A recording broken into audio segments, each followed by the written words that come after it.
President Trump travels to Alaska next week to meet with Russian leader Vladimir Putin. They're trying to put together a deal to end Russia's war with Ukraine. Fox's Lucas Tomlinson at the White House says it could include swapping territory. Now, it's not clear what territory would be swapped. Russia occupies about 20% of Ukraine, and Ukraine only controls about 30 square miles of Kursk after it launched an incursion into Russia last year. Some think Putin agreed to Alaska so his plane isn't shot down while flying elsewhere. Now, some Eastern Europeans are afraid this summit is heading to another Munich-like moment. Before World War II, Ukraine President Volodymyr Zelensky left out of the talks, ruled out ceding any land to Russia. Ukraine, of course, must agree to a deal, but President Zelensky isn't going to be there. Putin has declined to meet with him. Texas Democratic lawmakers are still out of state. They're trying to avoid voting on a plan to redistrict the state's congressional districts. It would flip 5 Democratic districts Republican. Fox's Madeline Rivera in Washington. Democrats aren't showing any signs of coming back for the special session, despite Texas Attorney General Ken Paxton's actions to ramp up the consequences. In his lawsuit to remove 13 Dems from office, Paxton says these cowards deliberately sabotaged the constitutional process and violated the oath they swore to uphold. Their out-of-state rebellion cannot go unchecked, and the business of Texas must go on. Still, many Dems remain holed up in blue states, including Massachusetts, New York, Illinois, and California. Governor Greg Abbott says the Democrats who left the state could be expelled or arrested. Police in London arrested about 150 people. They're accused of intentionally violating a new law that bans support for a pro-Palestinian group. The organization has been declared a terrorist organization. America's listening to Fox News. Stay on top of the latest forecast with America's Weather Team in the palm of your hands. Here's the latest from America's Weather Center. It's Fox weather updates throughout your busy day, every day. That heat's going to be out there for one more day. Temperatures being 30 degrees above average. Put the power of over 100 meteorologists and the worldwide resources of Fox in your hands with the Fox Weather Podcast. Precise, personal, powerful. Subscribe and listen now at foxnewspodcasts.com. Connect to Fox News Audio on the Fox News app. Listen to hear your favorite hosts like Brian Kilmeade, Jimmy Fallon, and Guy Benson standing up for what's right, live and via podcast. Just click listen, then swipe right and hear the latest news updates on your time. And scroll down to hear the latest podcasts from Fox News. And it's even easier to listen in the car with Apple CarPlay and Android Auto. Get programming alerts and notifications. Fox News Audio is on the Fox News app. The voices America trusts. Download it now. The Justice Department's launched a 93 WIBC Mobile News. On the level, on the go. No change in sight. I'm Jeanette Cruz. Here's what's trending this hour. The heat will continue to stay as we go into a new week. And then as we go into the upcoming week, we're expecting it to remain muggy, warm, and humid, but we will begin to see daily chances for showers and thunderstorms creep back into the forecast, potentially as early as Monday, more than likely Tuesday, and that'll continue out. That's Mike Ryan from the National Weather Service in Indianapolis. Rain chances next week as of right now do not appear to be severe. Governor Mike Braun is facing a potential political clash over redrawing congressional maps. Following a meeting with Vice President J.D. Vance, the governor is considering a special session to redraw district lines, a move that could potentially make more districts competitive. But the idea is not without opposition. Democrats are calling it a power grab, and even former Governor Mitch Daniels has publicly voiced his opposition. With Republicans holding a strong majority in the legislature, the decision now rests with Governor Braun and state lawmakers. Investigators have figured out the cause of a home explosion in Jeffersonville in late July. Jake McDaniel reports. Jeffersonville police said on Friday a gas leak was to blame. It happened on Washington Way. When officers arrived at the scene, they spotted the home in flames and 5 people were injured. They were all taken to a hospital. They say this eliminates concerns of any issues with external gas lines throughout the neighborhood. People were wondering if there was something wrong with the gas line because in 2019, another house exploded right behind the home. But police say that is not the case because the gas leak began inside the home. Jake McDaniel, 93 93 WIBC Mobile News. I'm Jeanette Cruz on The Level, on the go, and on WIBC.com. Now here's the forecast from the American Standard Cooling Weather Center. Lots of sunshine this weekend. Tonight, mostly clear, low temperatures in the lower 70s for Sunday. Mostly sunny skies, high temperatures once again getting into the lower 90s. Going into next week, we will have better rain chances. On Wish TV, Storm Track 8 meteorologist Ryan Morse for 93 WIBC. Were you born from 1945 to 1965? People born during these years are 5 times more likely to have hepatitis C. But most people don't know they are infected. So even if you try to eat right, exercise, and take care of yourself, you can still have hepatitis C, a serious liver disease that often has no symptoms. In fact, people can live with hepatitis C for decades without feeling or looking sick. But over time, hepatitis C can cause serious health problems, including liver damage, liver failure, or even liver cancer. Getting tested is the only way to know if you're infected with hepatitis C. That's why the CDC recommends everyone born from 1945 to 1965 get a blood test for hepatitis C.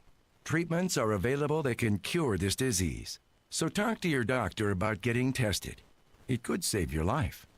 A message from the CDC. Do you need air conditioning service and want to work with a local independent dealer that you can trust, like Stevenson Heating and Cooling? We'll find that American Standard Air dealer at IndyHomeComfort.com. Indy Humane.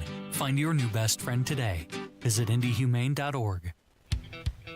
A well-regulated militia being necessary to the security of a free state. The right of the people to keep and bear arms shall not be infringed. This is the Second Amendment. And this is the Gun Guy. Boom, boom, boom, boom. Bang, bang, bang, bang. Boom, boom, boom, boom. Bang, bang, bang. With Guy Relford on 93 WIBC. And good afternoon and welcome to the Gun Guy Show here on 93 WIBC. We're thrilled that you're with us.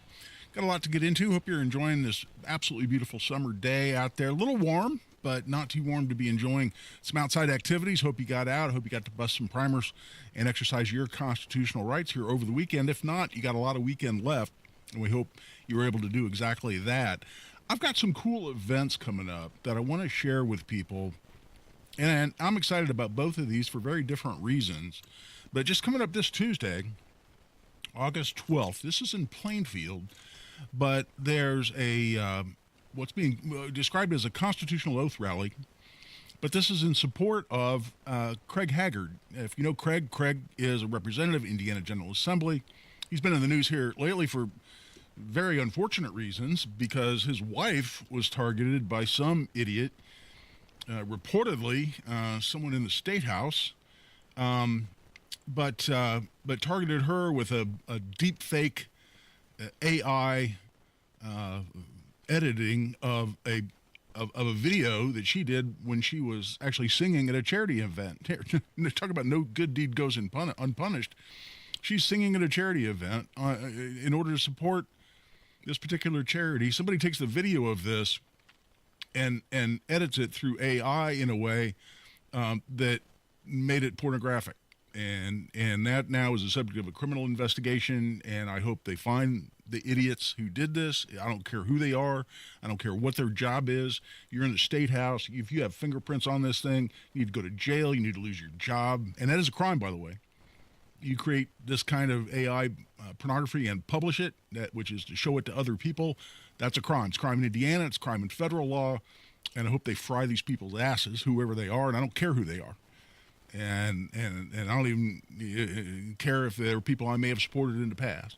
But in the meantime, Craig and his wife are the victims in all of this. And I hope when people see this story, they fully understand that, that this was, I don't know, motivated by what, I don't know, but certainly childishness and frat boy behavior going on in the State House, it appears to me.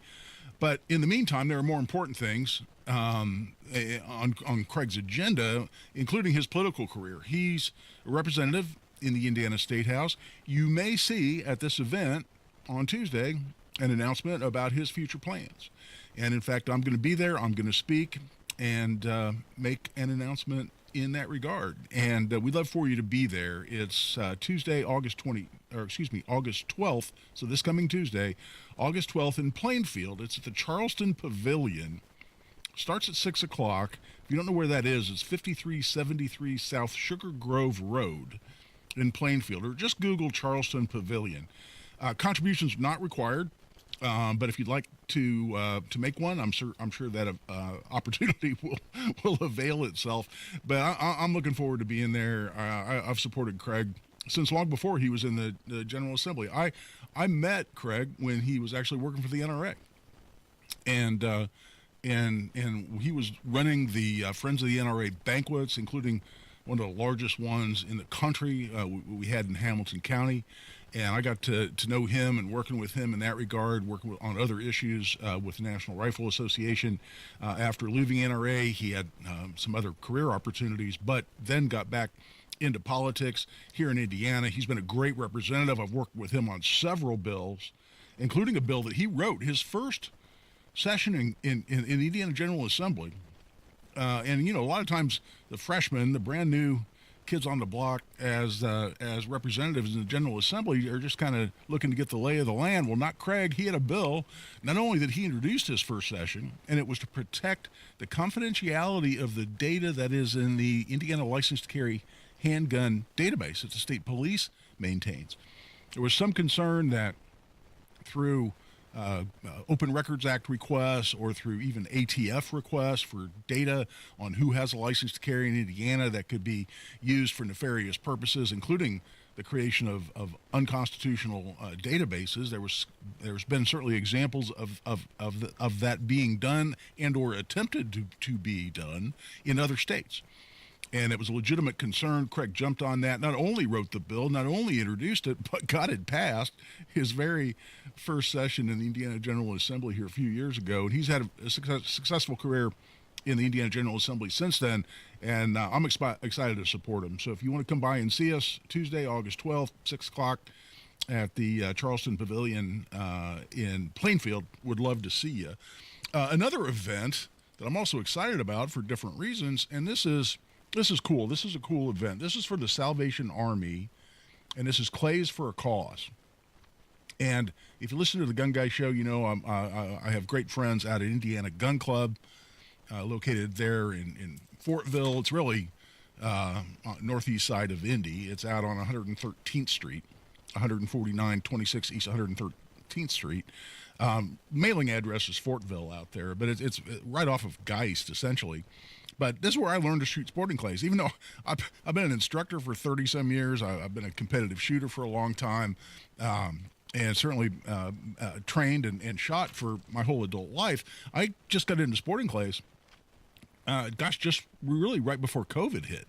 Maybe 2 years before COVID hit, and it's a whole new experience for me, and I completely fell head over heels in love with sporting clays. A lot of people describe it as golf with a shotgun, and I think that's a pretty good metaphor, because you have multiple stations. Each station is different. They can change the location, trajectory, speed of each of the launchers, what we call traps, at each one of those stations. And so while the shooting position may stay the same, everything else can change.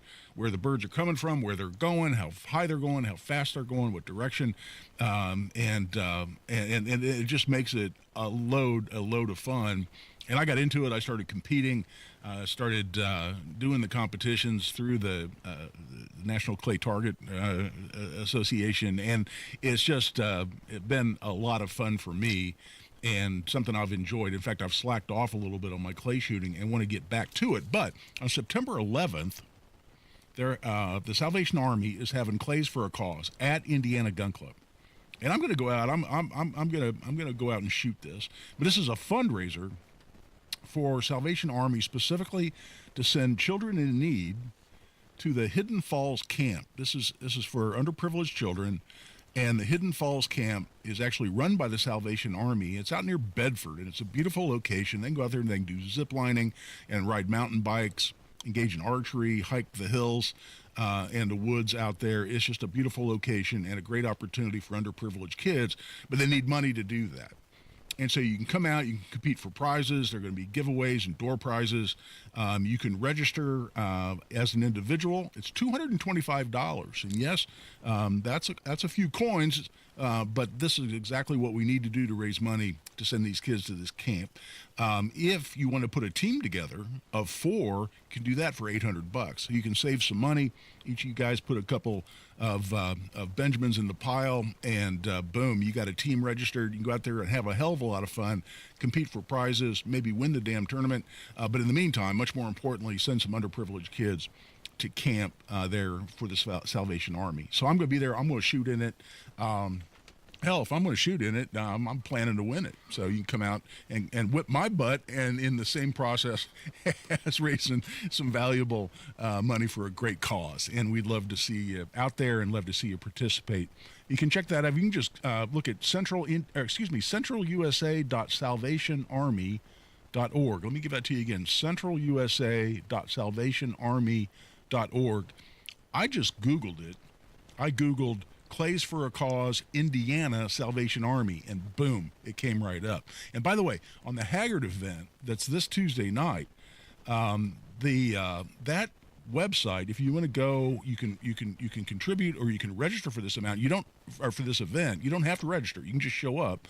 But it's HoosiersForHaggard.com. HoosiersForHaggard.com if you want to participate in that. But the other is Clays for a Cause by the Salvation Army. Just Google Clays for a Cause, Indiana Salvation Army. Boom, you can register. You can sign up your team of 4 and come out. And again, come out and whip my butt at Sporting Clays on September 11th. That's an important date in our history, obviously. And what greater thing could we be doing commemorating this great country by exercising our Second Amendment rights and raising money for underprivileged kids? That all sounds like a plan to me. Hope to see you out there on September 11th. Right now, we're at the quarter hour. We're taking a break. Always want to take your calls with your comments or questions throughout the show. Give us a call, 317-239-9393. That's 317-239-9393. This is Guy Relford on The Gun Guy Show on 93 WIBC. Another update is just minutes away. Democratic Texas lawmakers left the state. Block a vote on congressional redistricting, give Republicans 5 more House seats. Hold them in contempt. Hear the news. Another injury to Anthony Richardson. First quarter, the second series, dislocated his pinky. Stay in the know while you're on the go. Cops shot Ted Fiesel. Hancock County prosecutor not filed charges. On air and online. Fever lost to the Phoenix Mercury by 35 points. 93 WIBC Mobile News. Guy Relford for Tactical Firearms Training. You know, our most popular class is our Essentials of Indiana Gun Law class, and we've got one of those coming up at Indiana Gun Club here in the very near future that you can register for right online. It's September 20th. This is 4.5 to 5 hours of the most important legal information you need as an Indiana gun owner, and we offer that, like I said, at Indy Arms. That's right there at 2550 East 55th Street in Indy. Saturday, September 20th, 9 a.m. to 2 o'clock p.m. It's $50 for an individual, $95 for couples. You can sign up right online. If you can't make that one, you can come Saturday, October 18th out in Avon. Parabellum Firearms and Indoor Range is going to host us for Essentials of Indiana Gun Law, October 18th, also 9 a.m. to 2 o'clock p.m. on a Saturday. Same cost, $50 for an individual, $95 for couples. We'd love to see you there. You can register right online. Go to tactical-firearms.com and click on upcoming courses at tactical-firearms.com. The kids are heading back to school, and let's be honest, you're finally getting the house to yourself again, which makes now the perfect time to take care of that roof, siding, or gutters you've been putting off. And Moss Roofing is here to help. Moss Roofing has been helping Central Indiana homeowners for 34 years. They're family-owned, locally rooted, and known for doing things right every single time. Free inspections, honest advice, and top-quality work on roofing, siding, gutters, and windows. They treat your home like it's their own, and they clean up like they were never there. That's why they've got great reviews and a loyal following of happy homeowners. So don't put it off any longer. Let Moss Roofing check your roof, your siding, and your gutters to make sure they're ready for the winter ahead. For your free inspection, call 317-747-3665. Tell them Tony Katz sent you. 317-747-3665. Moss Roofing, 747-3665, or online at Moss, M-O-S-S, mossroofing.com. No Nobody cares for you like family. Family Heating and Air. Hi, this is Malia with Family Heating and Air, and as a mom myself, I know it's really important to keep the kiddos healthy. Air quality, humidity, those are super big issues on my concern list. If you share any of these concerns, give family a call, 317-577-8077. Family Heating and Air is your trusted local independent American Standard heating and air conditioning dealer. Buy more, save more at Scandinavian Designs Furniture. For a limited time, save $200 instantly for every $800 you spend in our showroom. It's the perfect way to complete your look for less or splurge on your dream piece for your living room, dining room, outdoor space, home office, or bedroom. Stop by your local showroom today or shop online at ScandinavianDesigns.com. Scandinavian Designs Furniture. An official message from Medicare. I'm saving money on my Medicare prescriptions. Maybe you can save too. With Medicare's Extra Help program, my premium is $0 and my out-of-pocket costs are low. Who should apply? Single people making less than $24,000 a year or married couples who make less than $32,000. Even if you don't think you qualify, it pays to find out. Go to ssa.gov/extrahelp. Paid for by the U.S. Department of Health and Human Services. Why? Why take a chance? Why risk a mistake? Why say something? We all have reasons why we choose to ignore the things that give us pause, that seem out of place, that don't feel right. The word why can either paralyze us or empower us to stand up and protect what we love. So if you see something, why do you say something? I see safe for my family. I see safe for my friends. I see say for my students. We see say for each other. I see say because all of this matters. We all have something worth protecting, a why that unifies this community we're all a part of. So protect your everyday. Report suspicious activity to local authorities. If you see something, say something.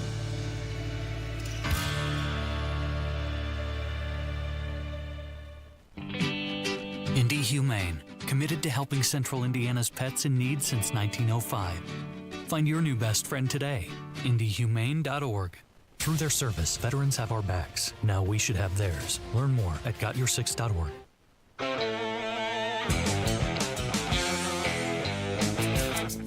Second to none on the Second Amendment. This is The Gun Guy with Guy Relford on 93 WIBC.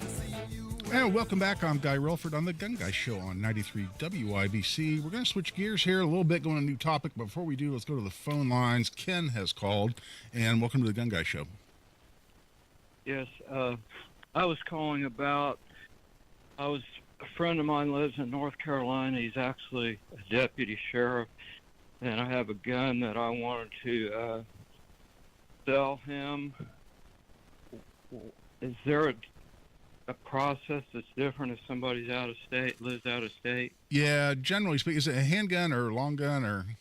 It's a long gun. Okay. Well, there's some exceptions for selling long guns to people that are in contiguous states, that is a state that borders Indiana. But generally speaking, when somebody's in another state, it's illegal to transfer a gun to a resident of a different state unless you go through a federal firearms licensee, that is a licensed gun store. So with that, what you could do is you could ship it or have your local gun store ship it for you for a charge, ship it to a gun store that he can arrange that is willing to do the transfer. And it used to be back in the day, gun stores did transfers for $25. That was just kind of the standard charge. It varied a little bit here and there. And I've seen that cost be higher or lower than that here lately, mostly higher. But if he can go to his local gun store, it's convenient to his house or whatever, and say, hey, will you do a transfer for me?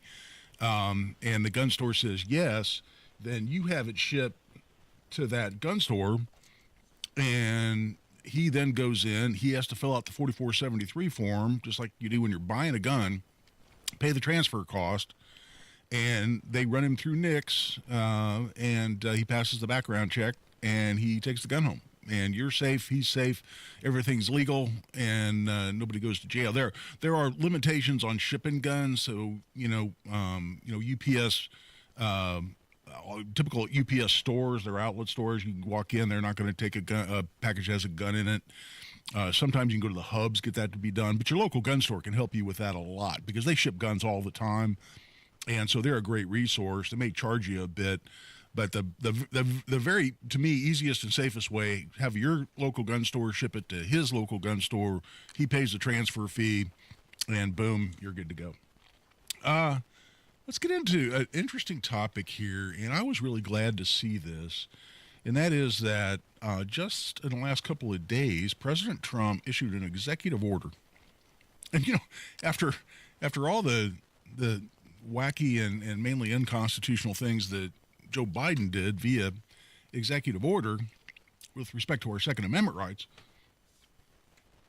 it was such a pleasure, and has been, such a pleasure since Trump's been in office just this year to see all the great strides we've made in the area of Second Amendment rights by executive order. And that's pretty fabulous, given the fact things were going the opposite way for the previous 4 years, as everybody expected when Joe Biden was elected. But this executive order, this touches on an issue that I've been working on in and around for a number of years. And what he called this executive order was guaranteeing fair banking for all Americans. And what he's talking about there is that for quite some time, really since the Obama administration, there has been an effort and a concerted effort, and this is among gun control groups, Democrats in government. It originally was with the Obama administration itself, and the financial industry, and I'm talking about banks and credit card companies and finance companies and credit card processing companies. But there's been a concerted effort among gun control groups, liberals in the government and the financial industry, in particular individual companies that are more than willing to help in the area of infringement of our Second Amendment rights. There's been a concerted effort to discriminate against gun owners, and in particular against business that are involved in gun-related industries. And this really came out of what the Obama administration called Operation Choke Point. And Operation Choke Point was really pretty insidious when you look at it, and I think evil in its nature, because it was the Obama administration deciding that it really just didn't like certain industries. And a couple you can sort of understand, like payday loan companies that charge exorbitant interest rates. But what got lumped into that were businesses involved in the lawful and highly regulated area of firearm sales. Firearm and accessory sales, firearm ammunition and accessory sales. And the Obama administration came up with this plan through Operation Choke Point to say, you know what, and by the way, I left insurance companies off that list. If people can't get insurance and they can't do banking, and here I'm talking about people engaged in these businesses, and here I'm specifically talking about people who run gun stores and manufacture guns. Maybe a small local business may make ammunition, or you're a mom and pop gun store.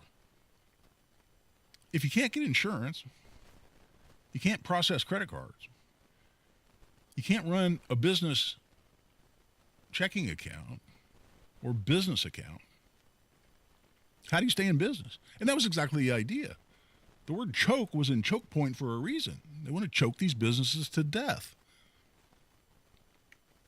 And so there were meetings, members of the Treasury Department, from White House staff, where there were meetings with heads of big banks to say, hey, you know what? We're gonna make people safer in America by putting gun stores out of business and gun-related businesses out of business. Now, of course, that's ludicrous. And we know where criminals get their guns. Criminals steal their guns. Criminals trade their guns for things like OSAT drugs or buy them from other criminals. They get them from fellow gang members and fellow criminals. And a fairly low number are ever, quote unquote, legally bought from a gun store, and most of those are illegally bought through straw purchases. Meaning they find somebody that can pass a background check, and for a little extra money, they go in, buy it, and then illegally then transfer it. The purchase is illegal. That's a straw purchase under state and federal law here in Indiana, and then the transfer of that to the prohibited person is also illegal. So there's this whole illegal industry going around out there, including the black market on guns, which is alive and well. Yet the idiots in the Obama administration decided, well, if we put lawful businesses out of business, that'll somehow keep people safe.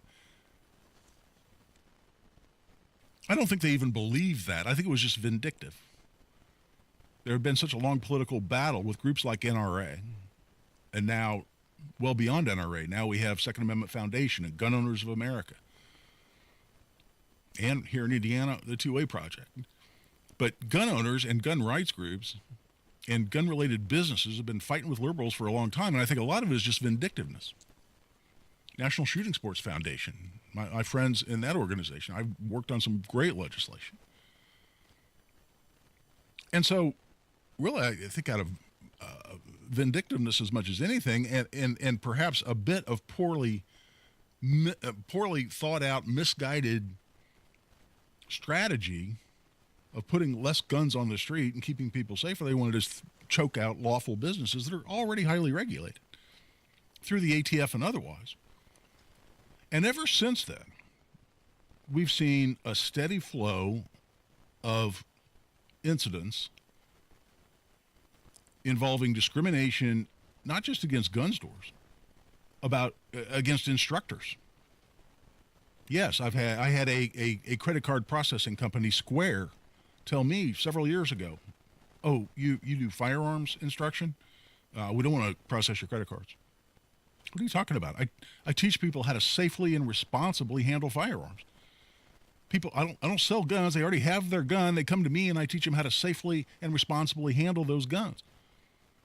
Oh, well, no, we associate that business with mass killings and violence. Excuse me?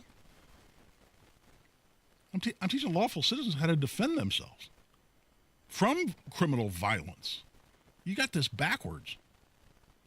Good friend of mine, senior instructor, cop for 30 years, plus a civilian instructor, has both jobs, still is a police instructor, 30 plus years. Gets a letter, a certified letter in the mail from his bank saying, we don't want to do business with you anymore. We've closed both your business and your savings account, your personal account, and here are certified checks for your balances. The accounts are now closed and will not be reopened. And he had no idea what was going on. He was thinking, why is the IRS after me? I mean, what the hell is going on? And through repeated calls, he eventually found out from the bank it was because he was a firearms instructor. He's a cop. He's out protecting and serving. Another gentleman who's now president of the Indiana State Rifle and Pistol Association, and I know he won't mind me telling this story because I've heard him tell it in committee at the State House. Because he's president of the Indiana State Rifle and Pistol Association, his bank closed his accounts. As unbelievable as that is, and this guy is a well-respected attorney, has been for 30 plus years, does lobbying for groups like, say, the Boy Scouts and the Indiana National Guard Reserve Organization. I mean, highly reputable groups, patriotic groups, but because he's president of the Indiana State Rifle and Pistol Association and does some lobbying on their behalf, boom, bank doesn't want to do business with him. And it's a pervasive issue. During COVID, I had what I called my gun shop roundtable. We have 5 microphones besides mine and Jack's here in the studio. And I filled all 5 microphones up with friends of mine, people I knew who run gun stores, who own gun stores. And I really brought them in primarily to talk about how they were doing during COVID. were they able to find ammo? Can they find guns? Are people coming to the store? Has anybody tried to close them down, by the way, which would have been illegal? That's a battle we fought a number of years ago. The emergency powers law that gave then Governor Holcomb the ability to shut down business specifically said could not take action to disrupt the purchase, sale, or possession of firearms. That was built right into the law. That's a protection we have right here in Indiana that we ought to be thankful for. But I was wanting to know how these gun stores were doing during COVID, and really it just sort of occurred to me as we're having this conversation. I need to do that again. That was a fun show, and I learned a lot. Even though these were all people who are friends of mine, some of them I talk to certainly every week, if not more often than that. But I still learned a lot just having the discussion with them and having a group of them in the studio at the same time. So it popped into my head to ask the question, how many of you folks have had any problem with a bank or a credit card company just because you're a gun store? All 5 hands shot up. And I went around one by one. I said, well, what did you have? And they say, oh, my credit card company dropped me. And then my second credit card company dropped me. I've had 2 banks close my account. And one after the other, they said, my insurance company didn't want to do business with me. And one after the other, these people told very, very similar stories. So we'll take a break. We come back. I'll go into what does this executive order from President Trump say? What does it mean, and what could it result in down the road? And by the way, what have we also done? Some good news, not so good, in terms of what have we been successful in doing here in Indiana to prevent this kind of discrimination. All related now to this executive order just signed by President Trump. I think it was yesterday. That's when I saw it reported. So I wanted to talk about it here on the show. And as always, I want to take your calls with questions or comments. By the way, if you are associated with the firearms industry and you've been discriminated against by a financial institution, insurance, credit card, bank, whatever it happens to be, give us a call. I'd love to hear the story here on the air. 317-239-9393. 317-239-9393. This is Guy Relford on The Gun Guy Show on 93 WIBC. It's hot out there. The weather's hot. And when we say hot, But the headlines, they're even hotter. I mean extremely hot. The news of the day is heating up. IMPD officers shot at least 3 times. One suspect was also shot. Diego Morales, Secretary of State, and his bizarro international travel. Playing out right in front of us every single day. Stay cool. Finally, a cool down is coming. Stay informed. All the information right here. Stay with 93 WIBC. When you own a business, it feels like everything's on you. Orders, deliveries, employees, on you. That's why Comcast Business is giving you a year of mobile on us with your internet service. Really? Yep. We'll cover your first line of mobile for 1 year. So calling customers, getting directions, texting Janine and shipping, on us. The broken coffee maker?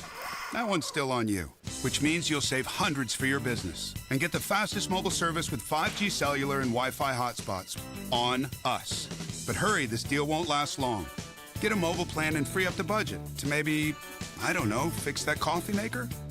Get mobile on us for 1 year, you guessed it, on us. Comcast Business, powering possibilities. Ends 9/22/25. Restrictions apply. New mobile customers only with internet standard service or above. Limited to value of 1 unlimited intro line apply via 12 monthly internet bill credits. 1 discount per account. Fastest mobile based on mobile Wi-Fi and cellular data in service areas. Ookla Speed Test Intelligence 2H24. Indianapolis was built for speed, electricity, and nonstop action. So was Live Golf. So where better to crown a new individual champion? Leading the pack, Rahm, DeChambeau, and Neiman. But only one can be the victor. So be at Chatham Hills August 15th to 17th as Live Golf gets even louder. With a doubleheader concert from Riley Green and Jason Derulo. Tickets are already flying out of the gate. Hurry and grab yours now at livegolf.com. Going to the BMV or renewing your driver's license online? Your license could turn you into a lifesaver when you answer yes to this important question. Would you like to sign up to be an organ donor? That's because one organ and tissue donor can save 8 lives and heal countless more. Your yes at the BMV is a possible life-saving gift. A message from Indiana Donor Network and Donate Life Indiana.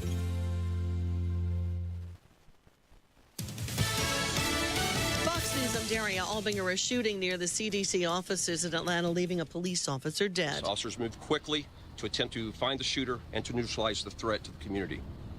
We later found the shooter on the second floor of the CPS. He had been struck by gunfire. We do not know at this time whether that was from officers or if it was self-inflicted.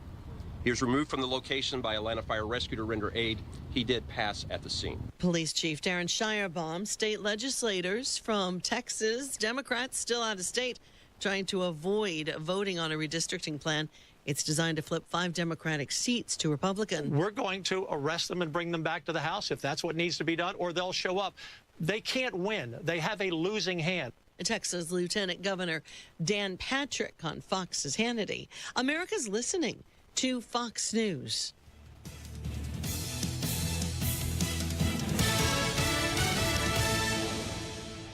Zillow ranks Indianapolis number 2 among 2025's hottest markets. Home values have risen and are holding strong. Now is a great time to sell. Hire the team with proven systems to maximize your equity. Sell your home with Mark Dietel. Perhaps you're worried with a challenging market you won't sell your home for the price it's worth. Mark Dietel guarantees your home sold at a mutually agreed upon price and deadline, or he will buy it. Listen to what Dan and Casey in Indianapolis had to say about working with Mark Dietel. It was time to downsize, and we needed to sell our old house quickly at full value. Mark Dietel made it happen. We got our asking price in a few weeks without any repairs or an appraisal. Call the local Indianapolis agent I trust and recommend, and the agent who guarantees your home sold or he'll buy it. Call Mark Dietel at 317-755-4232 for all the details, or go online to markdietel.com. That's Mark, DIETEL.com. And be sure to tell him Rob sent you. Grown-ups, don't go back to school. Go forward through school into your future as an IT professional. Whether you're starting out, switching careers, or a veteran ready for change, My Computer Career can help you get into IT in just a few short months with no prior experience. So take the free career evaluation now at mycomputercareer.edu. Your rewarding career in IT awaits. That's mycomputercareer.edu, an elite CompTIA certification partner. Financial aid is available to those who qualify, including the VA benefits. Community Health Network cares for your heart health. From heart scans and vascular screenings to complex heart procedures, you can count on our expert team for the highest quality cardiovascular care, when and where you need it. Your path to a healthy heart starts with knowing your risk. Schedule a heart scan or vascular screening today. Visit ecommunity.com/heart. Community Health Network. Exceptional care, simply delivered.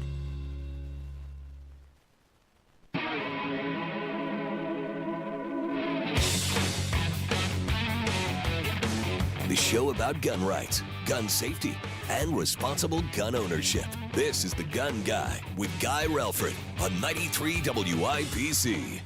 And welcome back. I'm Guy Relford on The Gun Guy Show on 93 WIBC. Got a couple people call in. Let's go to the phone lines.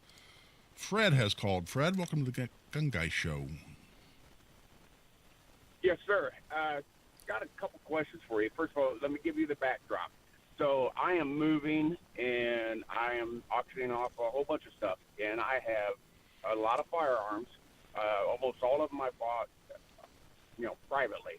Most of them through friends in law enforcement. I'm really not concerned about those so much, but I have others I bought from friends and acquaintances and stuff. And so I'm auctioning off a whole bunch of other stuff. And so I was going to throw these firearms in the auction, and it's just probably a little bit more than 100 firearms.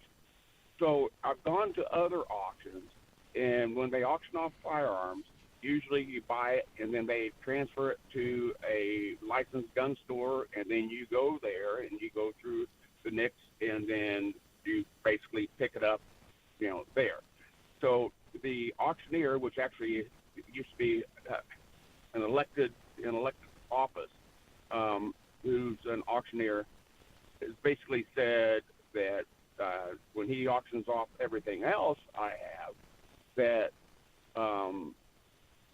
he doesn't care. He's not going to go through that. That's somebody else's problem.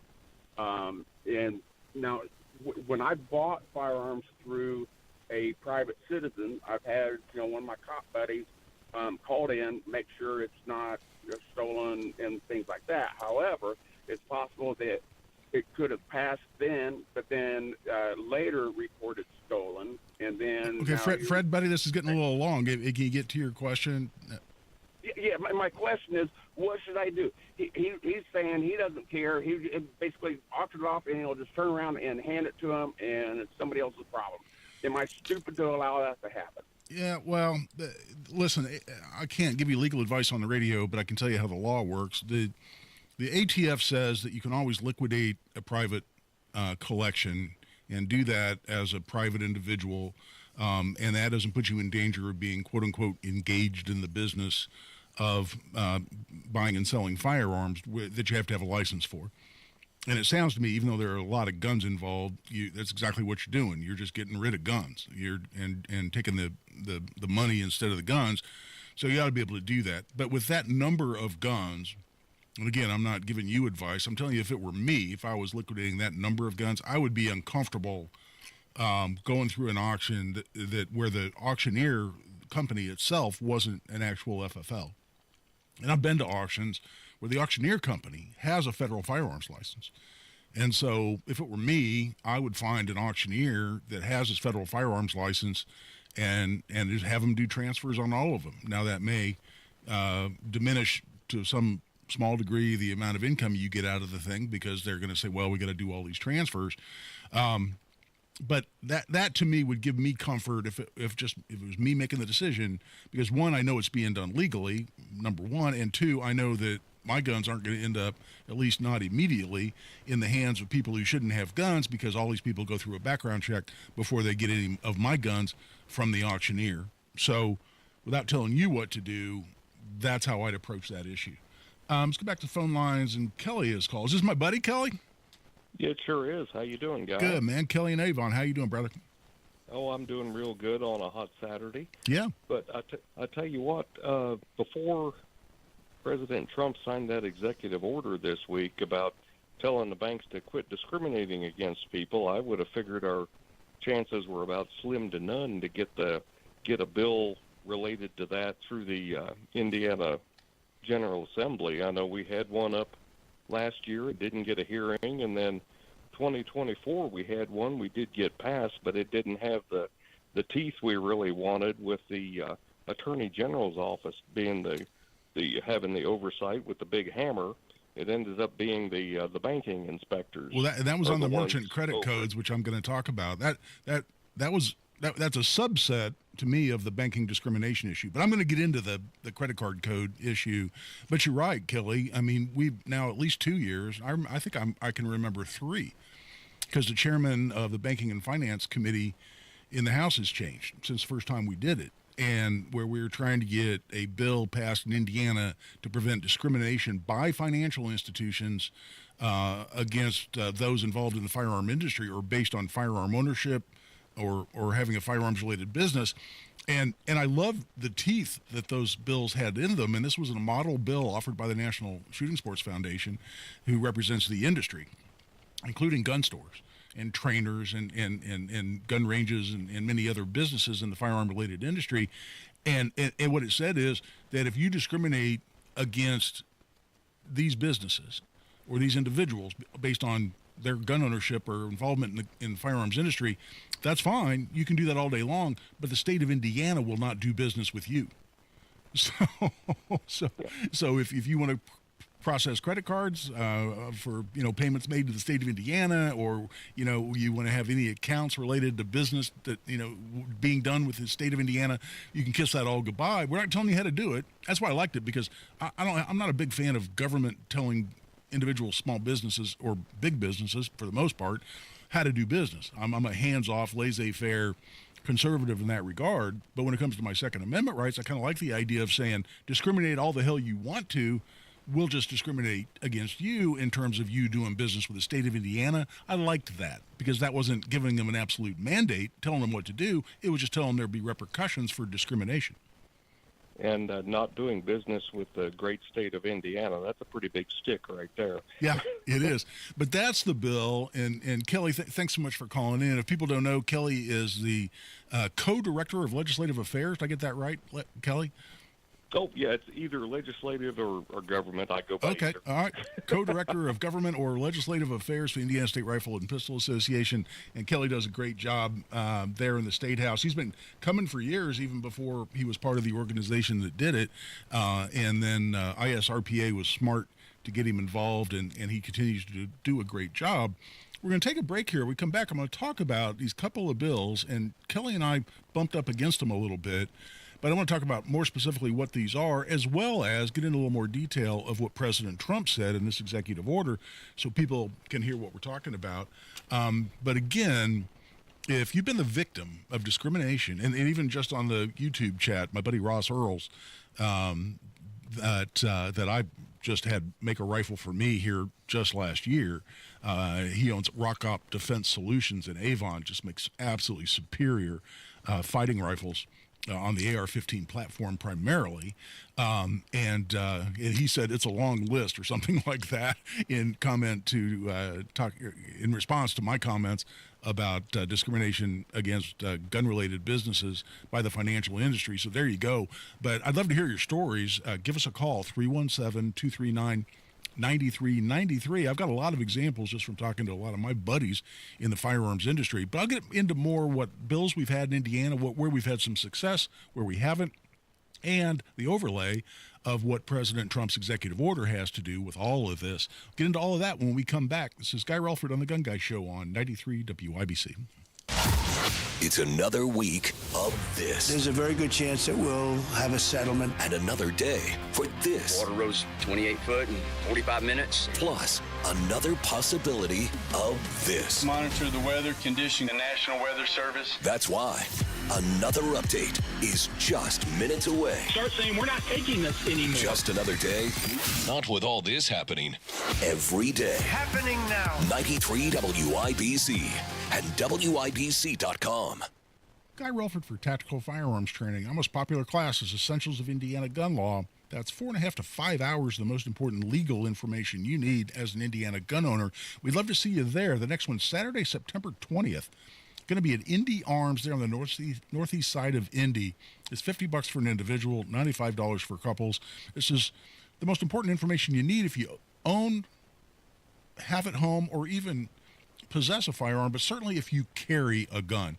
A lot of us carry guns every day and don't really understand when can that gun come out of the holster or out of the purse, when you point it at another individual, because pointing a firearm is a crime in Indiana unless you're justified. When are you justified? And certainly, God forbid, when can you pull the trigger and use deadly force? Those are all essential pieces of information that anyone needs to know if they carry a gun. Too many people are relying on a lot of BS on the internet and don't really understand what the law truly is in Indiana. I defend those cases. I teach that law to other lawyers. That's why I put this on to private individuals as well. We'd love to see you there Saturday, September 20th at Indy Arms. You can't make that one? Check out Saturday, October 18th at Parabellum Firearms and Indoor Range there on Kingston Street in Avon. Same price, $50 for an individual, $95 for couples. You can sign up right online at tactical-firearms.com. Just click on upcoming courses at tactical-firearms.com. 1 in 6 seniors faces the threat of hunger, and millions more live in isolation. Drop off a hot meal and say a quick hello. Volunteer for Meals on Wheels by donating your lunch break at americaletsdolunch.org. This message brought to you by Meals on Wheels America and the Ad Council. We all have people in our lives we interact with. Maybe it's your favorite barista, a neighbor who waves to you every morning, a coworker you grab lunch with, or maybe it's me, the hairstylist you've gone to for years. What if you learned I had a substance use disorder? Would it change how you see me? It's okay to see the addiction, but when you choose to see the person, not just their disease, it can help change someone's life. Learn more at cbeyondtheaddiction.org.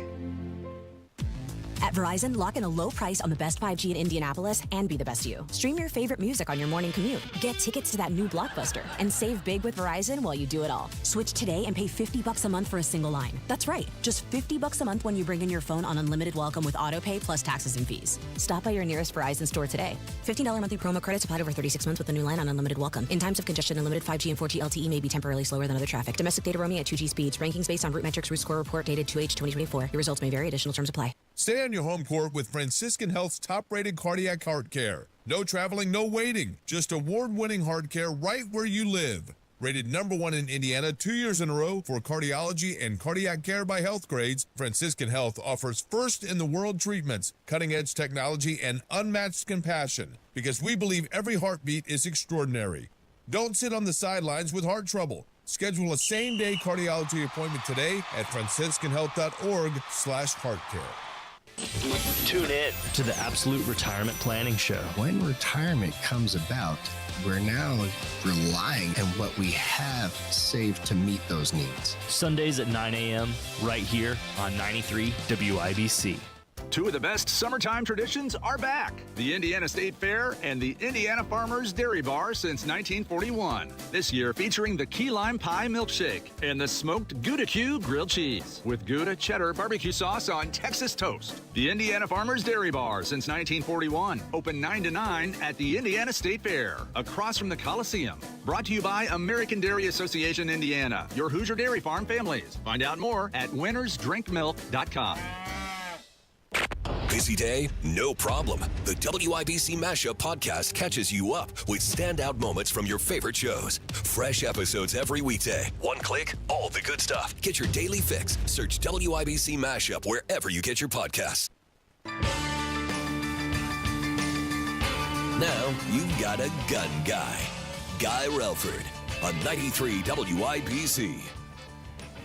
And welcome back. I'm Guy Relford on the Gun Guy Show on 93 WIBC. So we've got a little bit of a short segment here, but President Trump, and I'll come back and revisit this after the top of the hour, issued this executive order just this last week, last couple of days. And what he says is that he wants banking regulators within the next 180 days to remove the use of consideration of involvement in the firearms industry from the process of banks making financial decisions on who they do business with and who they don't. And this falls under the general category of debanking. And that's exactly what Operation Choke Point back during the Obama administration focused on, was debanking. They want regulators to stop that practice. Now, I'll get into more detail after the top of the hour. Right now, we're taking a break. This is Guy Relford on the Gun Guy Show on 93 WIBC. Premier Deck Coating, the ultimate deck protection. Who are they? Well, they're a sister company of Rhino Shield, and Premier Deck Coating is the product you need if you're tired of applying the same old stain and paint every couple of years to your deck. It's Terry, Stacy, and David and I have a deck that's probably 25 years old. The countless hours and the money that we spend on maintaining that deck never ends. And then we heard about Premier Deck Coating. Family owned, based right here in Indy, and they are going to completely transform our deck with their special formulated product, which repels moisture, scratch resistant in virtually any color that we want, and backed by a 10-year guarantee. No more spending time staining or painting every year. Premier Deck Coating will keep our deck looking great for years to come. Premier Deck Coating can also do fences and pergolas too. For a free quote, call 317-696-4071 or visit premierdeckcoating.com. Change is always happening. It's part of life. And when it comes to music, change is all around us. Songs are rewritten. Classics are remixed. Bands and artists come and go. Even our taste in music changes.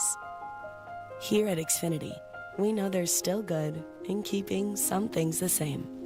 That's why we want to do our part with a 5-year price guarantee on our internet. It means no matter what changes, you get 5 years of the most reliable Wi-Fi with our best equipment included for a price that stays exactly the same. Surprised? Life is full of them.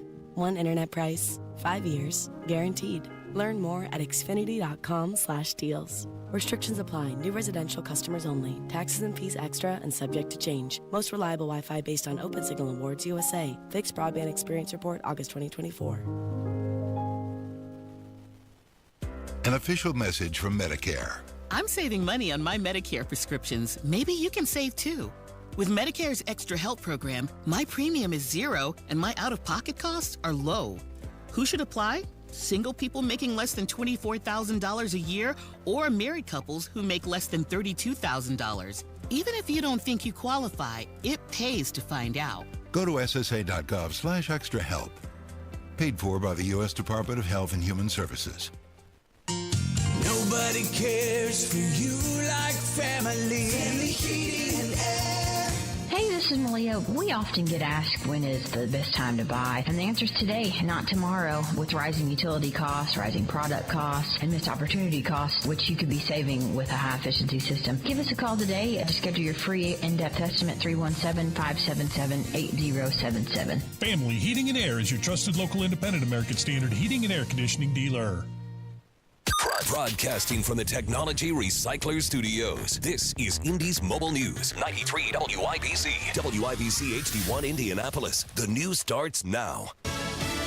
Talking Peace, I'm Daria Albinger. Fox News. President Trump and his Russian counterpart, Vladimir Putin, will meet next week in Alaska. They're expected to focus on a deal that would end Russia's war with Ukraine.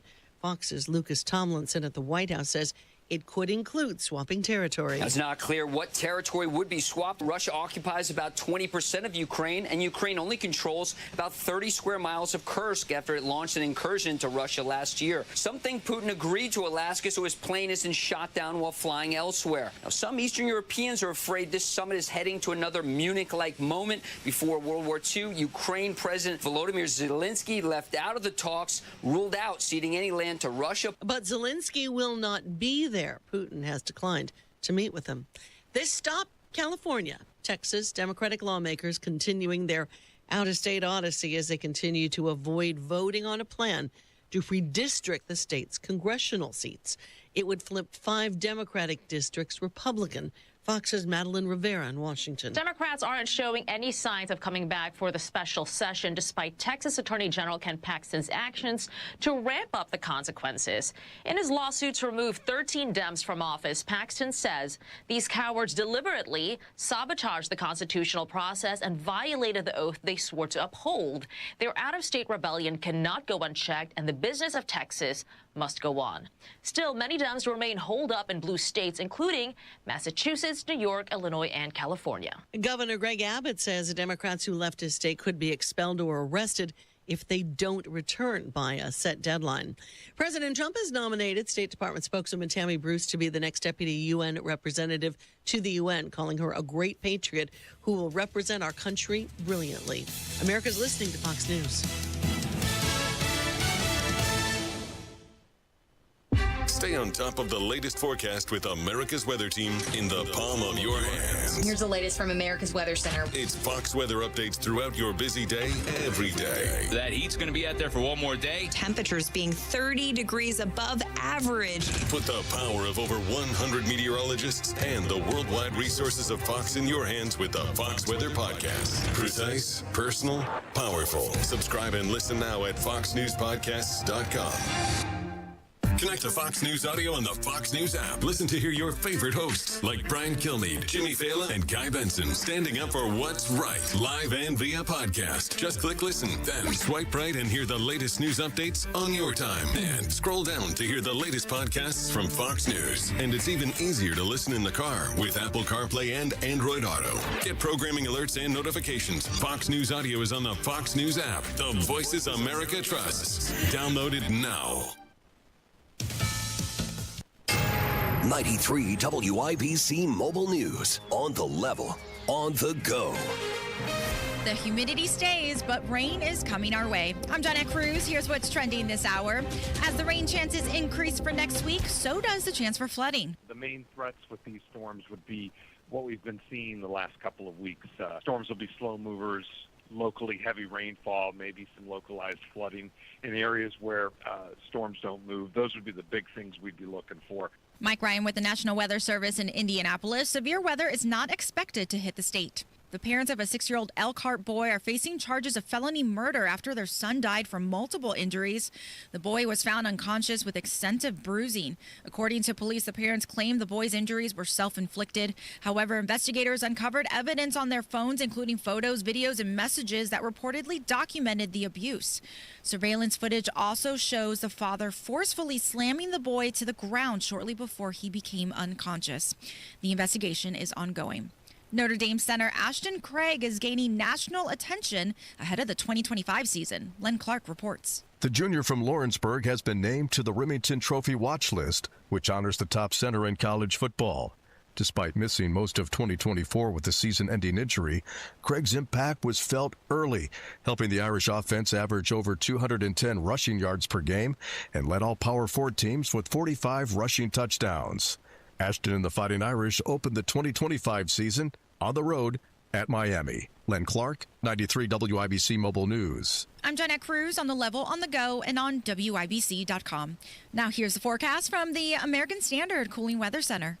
Lots of sunshine this weekend. Tonight, mostly clear, low temperatures in the lower 70s for Sunday. Mostly sunny skies, high temperatures once again getting into the lower 90s. Going into next week, we will have better rain chances. On Wish TV, Storm Track 8 meteorologist Ryan Morse for 93 WIBC. Discussing end-of-life matters can be uncomfortable, but it's also necessary to ensure that loved ones' wishes are well known ahead of time. This is Tina McIntosh, president of Joy's House and co-host of the Caregiver Crossing radio program. Up next, I'll share suggestions to help ease anxiety surrounding the talk. Cardon & Associates provides residents with the best senior living options and personalized service. Visit cardon.us to find a community near you. Direct, open, and honest conversation is the best way to discuss end-of-life wishes. Knowing your loved one's preferred treatments and desired arrangements will ready everyone for when the time comes. Also helpful, creating a will or trust to ensure assets are distributed accordingly. And consider an end-of-life doula to assist your family during the process. More tips like this are available anytime at caregivercrossingradio.org. With new weekly content created by Joy's House and distributed in partnership with Network Indiana, we're an on-air and online support group for Hoosier family caregivers. Hear conversations with experts, access the library of online education, and more at caregivercrossingradio.org. What if the next time you painted your home was the last time you painted your home? Our Rhino Shield has been on for 8 years. Rhino Shield. Call 888-RHINO-41. Don't paint, don't vinyl. Go Rhino. Find the path to recovery that works for you. Learn more at cdc.gov/stopoverdose. A well-regulated militia being necessary to the security of a free state. The right of the people to keep and bear arms shall not be infringed. This is the Second Amendment, and this is the Gun Guy. Boom, boom, boom, boom. Bang, bang, bang, bang. Boom, boom, boom, boom.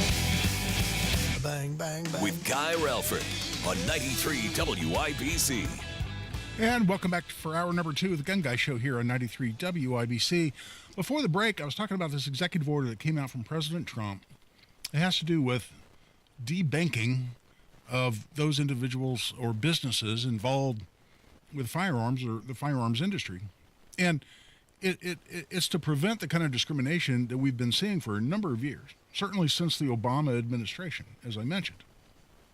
And if you talk to somebody in the firearms industry, in fact, my friend Ross, who owns the business that I just bought a rifle from, Rockop Defense Solutions in Avon, he on the YouTube chat had big, long, multiple paragraphs of all the challenges trying to start a new gun manufacturer and retailer, and dealing with all the different insurance and banking and credit card issues, not to mention institutions like Google and others.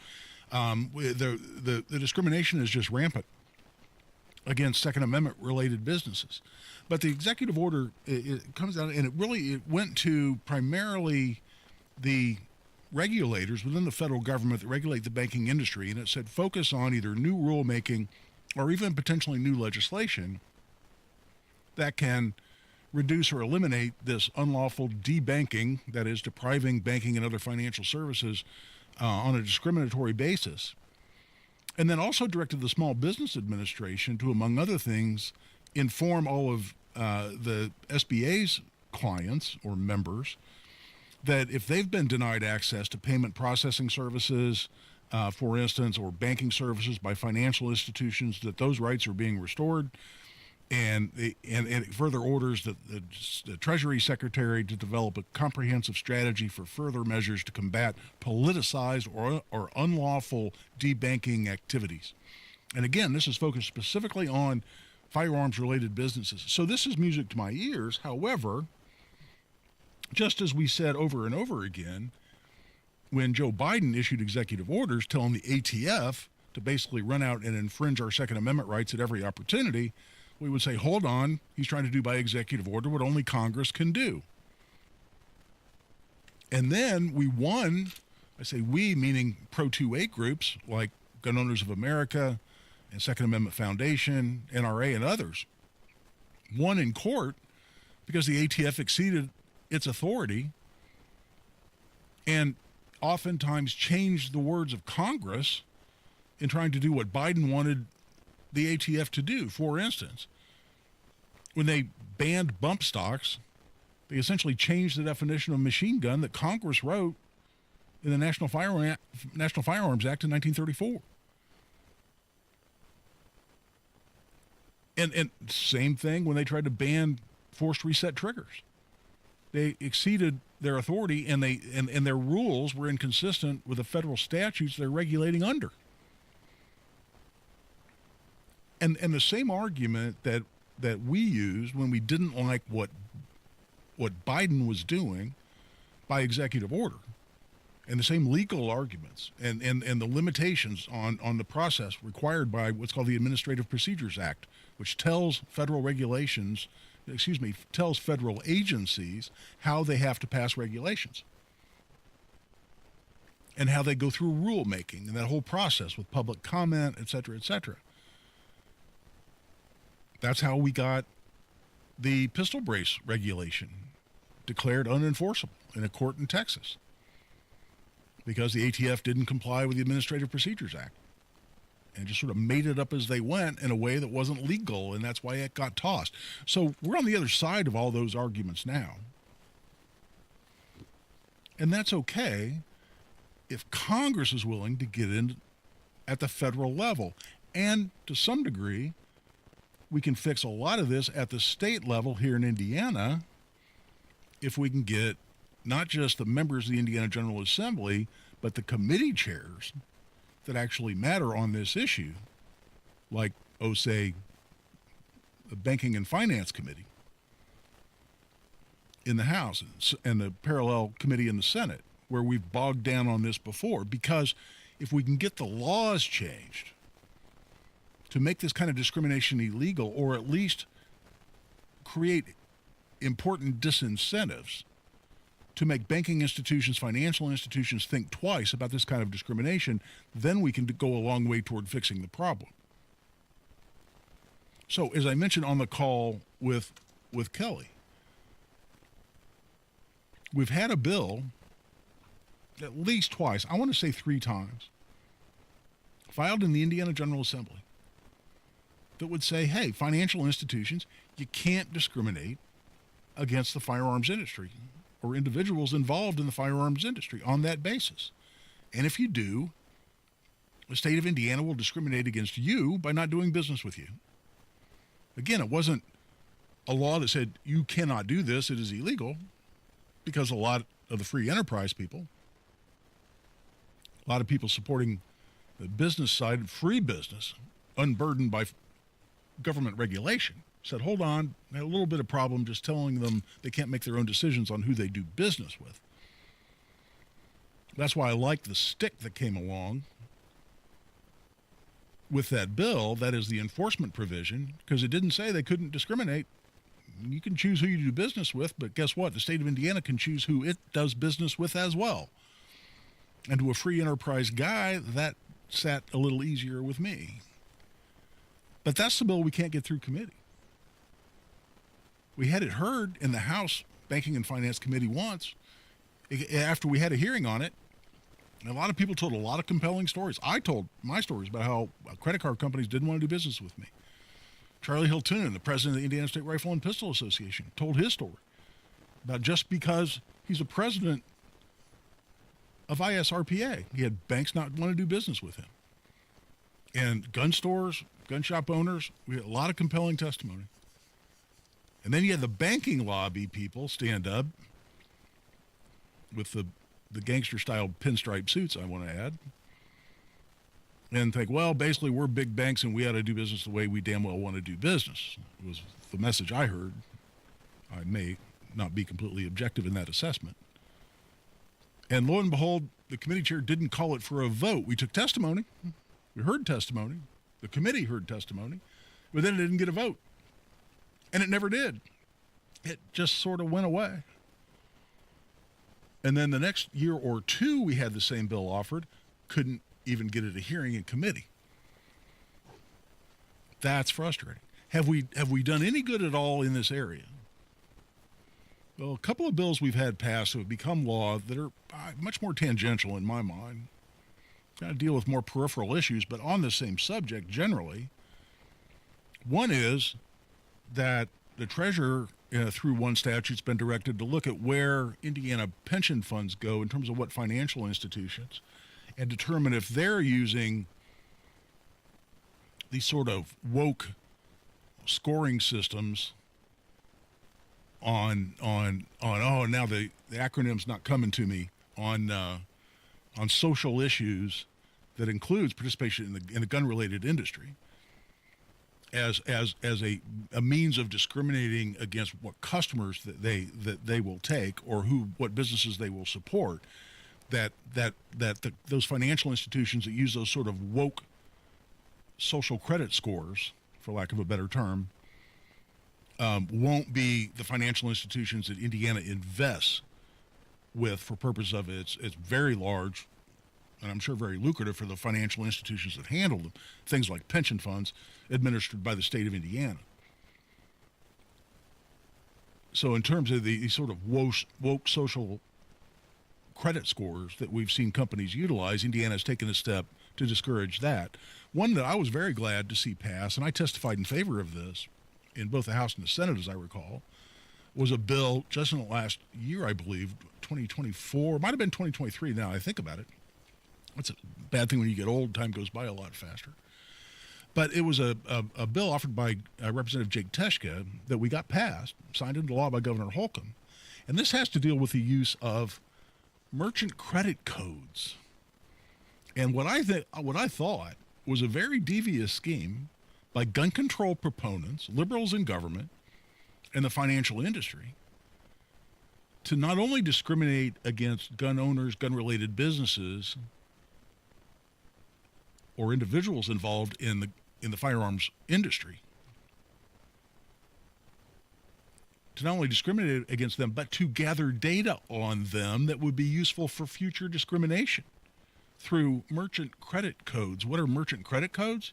How was that going to unfold? What do we do about it here in Indiana? That's what we'll go into when we come back. Right now, we're taking a break. Give us a call. Join the discussion, 317-239-9393.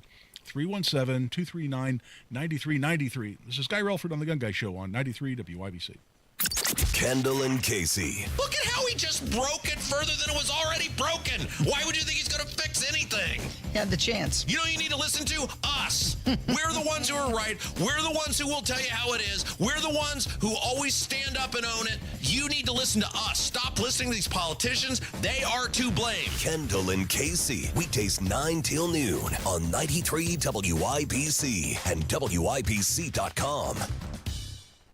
Guy Relford for the law office is Guy Relford. You know, I was just talking on email during one of the breaks with a gentleman who realized he had a felony on his record from long ago. It was a low-level felony, nonviolent, but it prevents him from buying a gun. It prevents him from lawfully owning a gun or possessing a gun. It prevents him from getting an Indiana handgun license, which he'd like to have, even though we have constitutional carry now. But federal law says anybody with a felony conviction cannot possess a firearm. Violent, nonviolent, doesn't matter. Doesn't matter if it's 30 years ago. And that's a big impediment to a lot of people. The good news is, way back in 2013, the Indiana General Assembly greatly expanded our expungement statute. It allows a lot more people now to seal those records and get their rights restored for a lot of convictions. Not all. Certain things can't be expunged. Certainly very violent crimes, sex-related crimes, official misconduct crimes. There are several that cannot be taken off someone's record, but a lot of them can. And for that reason, one thing we do a lot at the law office is restore people's rights through the expungement process. If that's something that may apply to you or a family member, friend, check out relfordlaw.com. You can contact us right through the website at relfordlaw.com. If there's a possibility we can restore your rights under the Second Amendment, that's something we'd love to talk to you about. That's relfordlaw.com. Hey guys, it's Rob for Universal Windows Direct. Look, we've all been feeling the heat, and that's why this is the perfect time to make that call to Universal Windows Direct so they can help you stay cool in your home throughout the rest of the summer and warm in your home all winter long. And this is the perfect time to call because what an incredible deal going on with Universal Windows Direct. Right now, for every 2 windows you buy, you're going to get the next 2 free. There's no limit. Got 8 windows that need replacing? You only pay for 4. It's that simple.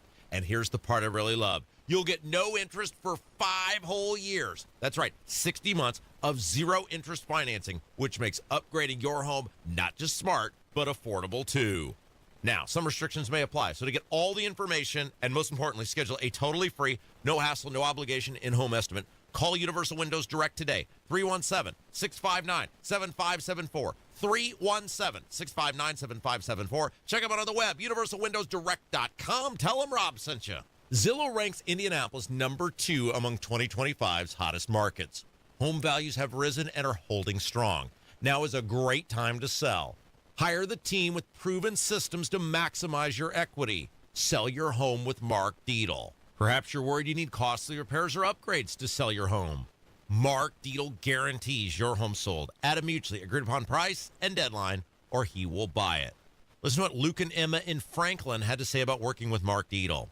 We began building our new dream home, and we needed to sell our old place at a great price to pay for it. The Mark Dietel team made it easy with multiple offers in the first weekend and closed in 25 days at the price we wanted. Call the local Indianapolis agent I trust and recommend, and the agent who guarantees your home sold, or he'll buy it. Call Mark Dietel at 317-755-4232 for all the details, or go online to markdietel.com. That's Mark, Dietel.com. Tell him Rob sent you. As a caring adult of a 7th or 8th grader, you may see their college plans as a distant process, but in reality, it'll be here in no time. Think about it. Your child could be heading to college by the time you pay off your next car. There's a good reason for middle schoolers and you to start planning their path to college today. This message is brought to you by the Indiana Youth Institute. Indiana's 21st Century Scholarship provides eligible students with up to 4 years of paid college tuition. So here's what you need to know. It is key that we make sure every eligible child is enrolled in the program. Requirements vary dependent upon age, and early sign-up is available for 7th grade students. For more information on the 21st Century Scholarship, visit learnmoreindiana.org/scholars. This Kids Count Minute is a message from the Indiana Youth Institute. For more parent tips, visit IYI.org. Kids count on you.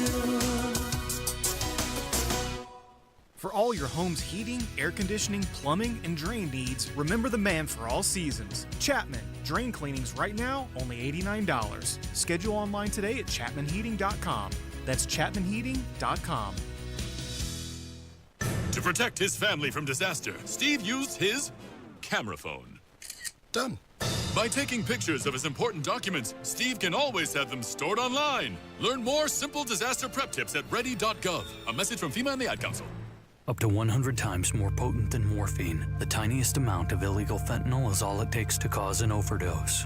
Learn more at cdc.gov/overdose. No Kid Hungry is providing healthy meals and hope to hungry kids so they can build better futures. Learn more at helpnokidhungry.org.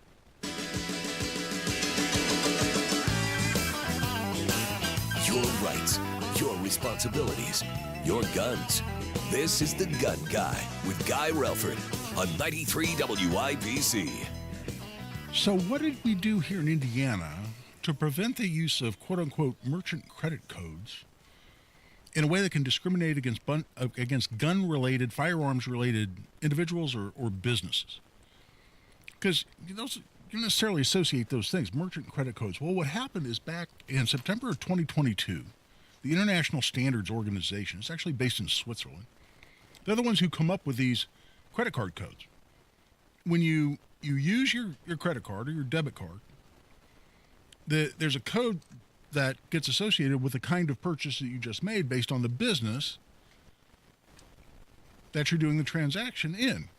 So, for instance, if I stopped off and had lunch on my way downtown at a restaurant, then, boom, there's a restaurant MCC, merchant credit code, that gets attached to that transaction when I paid for my lunch. In September of 2022, a number of individuals, organizations, including several gun control groups, we're talking about the Brady campaign and the so-called Violence Policy Center and the Gifford Center, Moms Demand, those type people, they had been putting pressure on this international standards organization that creates these codes and organizes them and distributes them for use by credit card companies. They've been putting pressure on that organization to create a new code specifically for firearm and ammunition purchases. And what happened in September 2022 is that group, the International Standards Organization, agreed to do that and implemented a new code for firearms and ammunition merchants. So if I'm in a gun store and I go into a gun store to do business, and I use my credit or debit card at the gun store, then that code shows up in that transaction, and that is publicly available information to the extent that the financial institutions involved agree to make it public. The financial institution keeps that data. And how do you know they're even using it? Well, a lot of us now get summaries at the end of the month. Here's your spending information based on the debit card you have with our bank. It'll say you spent 14% on retail and 38% on dining and food and whatever else. Well, that's the data that they've collected through the use of those merchant credit codes. But why would I mention it's public data to the extent the financial institutions care to make it public? Because when the federal lawmakers who were pushing for this, and again, it wasn't a federal law passed in the United States, it was talking this International Standards Organization to simply implement this code.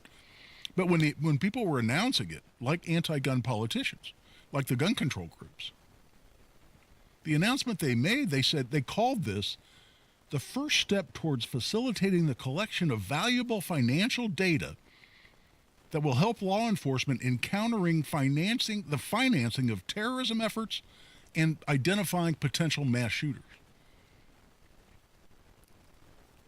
Collection of valuable financial data that will help law enforcement. Well, hold on. What that's telling you is the intent all along was to collect this and then turn it over to, say, the ATF. And that's going to identify potential mass shooters or the financing of terrorism efforts simply because I'm using my debit card in a gun store.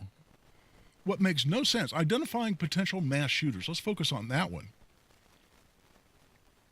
And this is what we all debated in 2023 when we got our bill passed in Indiana that prohibits financial institutions from using the merchant credit code for firearms businesses. So law in Indiana, we successfully got passed. It doesn't get a lot of fanfare, like a lot of other successes we've had in the General Assembly, but I'm damn proud of this one because this was nefarious. This was evil in terms of the plan to collect this data.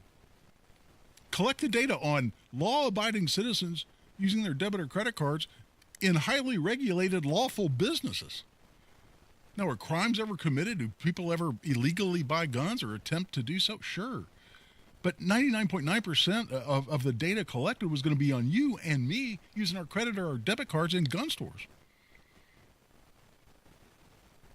But why does it make no sense that the data would be useful for those purposes? Well, first of all, if I go into a gun store, I mentioned Indy Arms, right, where I'm going to teach my gun law class coming up in September. If I go into Indy Arms and I buy a $2,000 gun safe that I've got my eye on, nice, big, beautiful Liberty safe, I want that safe, and I put my debit card down and I buy my $2,000 Liberty safe, then there's a code that says I spent $2,000 at a gun store that shows up in my financial data. And if my bank chooses to share that with law enforcement, which was the plan all along based on announcements that were made around the implementation of the merchant credit code specifically for gun stores or gun and ammunition related merchants, all it says is that Guy Relford spent $2,000 in a gun store. It doesn't tell him what I bought. So I could have bought, depending on what rifle we're talking about, I could have bought 3 ARs, or I could have bought $2,000 worth of ammunition, or I could have bought a gun safe, or I could have bought 4 handguns. Nobody knows from that code, from that data. And I'm a firearms instructor, so when I was teaching a lot more shooting classes, I would go in, and a lot of times I would have as an option for my students that I would provide the ammunition if they didn't have to bother bringing their own ammunition. So I would buy a lot of ammo. Hell, I like to shoot. I buy ammo in bulk now. So my credit or my debit cards, will it show, if this code were in use in Indiana, that I'm buying a lot of ammo? Sure. Does that mean I'm a terrorist? Does it mean I'm a potential mass shooter? Or does it mean that I'm a law-abiding citizen conducting a lawful business? And who the hell can tell the difference just based on the amount of money I'm spending in a gun store? It doesn't make any sense. It was a Trojan horse. It was a head fake. Oh, we want to do this to prevent mass shootings and identify potential terrorists. No, you don't. You want to track who's buying whatever they're buying. Who's spending money in gun stores? You want to track that. You want to turn it over to government, and you want the government to be able to track it. And you even, in my mind, and this isn't paranoid. This is exactly what these people wanted. The collection of valuable financial data that will help law enforcement. If this is, excuse me, I have a little frog in my throat here that keeps popping up when I least expect it. If the benefit of this is the collection of valuable financial data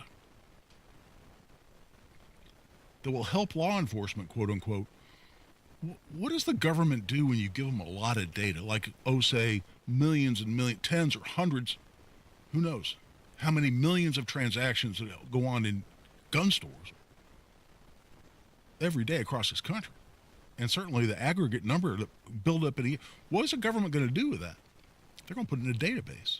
Of course they will. They're not going to have notebooks, 3-ring notebooks full of printed paper sitting around with a bunch of credit card codes in them. They're going to put it in a database. And that was a way to track you and track me.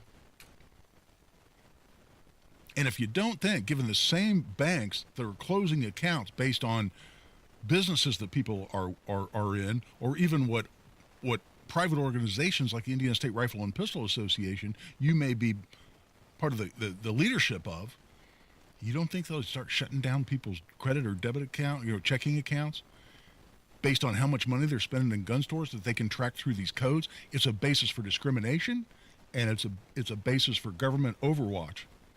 It's a basis for surveillance. I'm telling you right now, that's exactly why they wanted to do it. And so now Indiana's one of just a handful of states that have banned the use of the merchant credit codes for firearm stores here in Indiana. And not so long ago, for instance, MasterCard came out and said, well, it looks like there's some inconsistency among states since we can't necessarily use these, so we're pausing the use of this credit card code for gun-related purchases or purchases at gun-related businesses. We're going to pause that while we re-examine it. Boom. Big victory right there. But when I saw President Trump's executive order just in the last couple of days, I got excited because the merchant credit, it's all related. The use of merchant credit codes, again, apart from the surveillance part, which is nefarious and creepy enough, but it was designed to be able to allow for discrimination and facilitate discrimination against gun-related businesses and people who make purchases in gun-related businesses themselves. There's no doubt about it.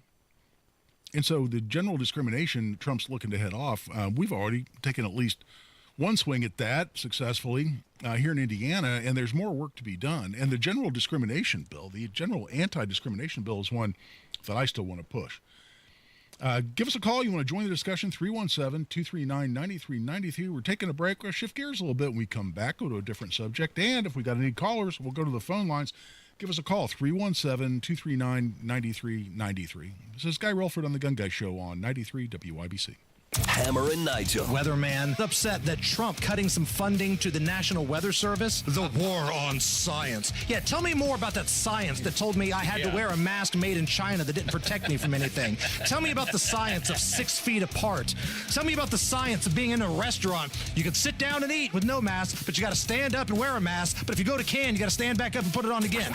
Hammer and Nigel, weekdays 3 till 7 on 93 WIBC and WIBC.com. Stay on your home court with Franciscan Health's top-rated cardiac heart care. No traveling, no waiting. Just award-winning heart care right where you live. Rated #1 in Indiana 2 years in a row for cardiology and cardiac care by Health Grades, Franciscan Health offers first-in-the-world treatments, cutting-edge technology, and unmatched compassion. Because we believe every heartbeat is extraordinary. Don't sit on the sidelines with heart trouble. Schedule a same-day cardiology appointment today at 317-893-1900. Garage door problems? Call today for service today. Garage Doors of Indianapolis services all makes of garage doors 24 hours a day, 7 days a week. Call today for service today. 875-4577. Call today for service today. Get it fixed right now. Call Garage Doors of Indianapolis at 875-4577 or visit doorstoday.com. In the morning, call 875-4577. Service today. Today. We see it every day online, tragedy of some sort, and our kids see it too. This message is brought to you by the Indiana Youth Institute. Now more than ever, our youth need our support, even if they don't experience an event firsthand. Talking about what is going on can help them understand and feel safe. When talking to our youth about tragedy, use gentle words, offer comfort, and encourage them to share their worries. And remember, our youth could be experiencing fear, shock, anger, anxiety, and grief. These reactions are all normal, and their age will likely affect how they handle the stress. Be patient with support as your child grieves. However, if the child continues to display strong reaction for more than 2 to 4 weeks, they might need more help coping. This Kids Count Minute is a message from the Indiana Youth Institute. For more parent tips, go to IYI.org/kids. Kids count on you.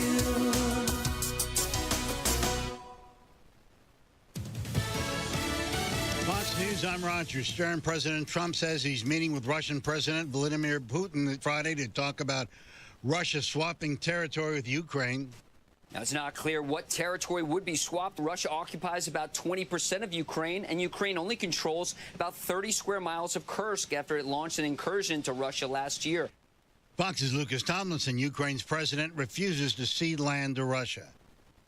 Authorities in Georgia say the man who opened fire outside CDC headquarters in Atlanta, killing a police officer, may have been an anti-vaxxer. The GBI has identified the suspected shooter as 30-year-old Patrick Joseph White. He has died. The DeKalb County police officer who died is 33-year-old David Rose. Fox's Madison Scarpino. America's listening to Fox News.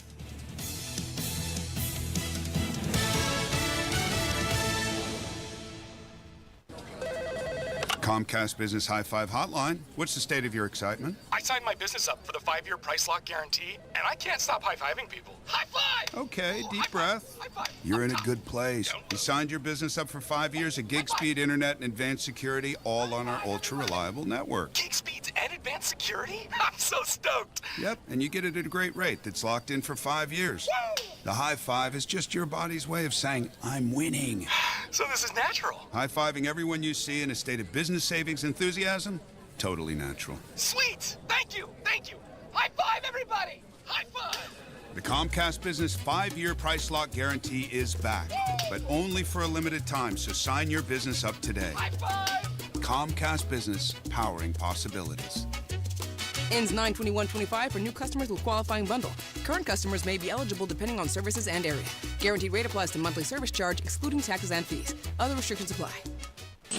Tune in to the Absolute Retirement Planning Show. When retirement comes about, we're now relying on what we have saved to meet those needs. Sundays at 9 a.m. right here on 93 WIBC. Hammer and Nigel here, inviting you to join us as we kick off the weekend every Friday around 5:45 with Beer Sample Friday, brought to you by our friends at Thompson Furniture and Mattress in Columbus. Over the last few years, things have gotten weird. And for our kids, these things can be overwhelmingly stressful.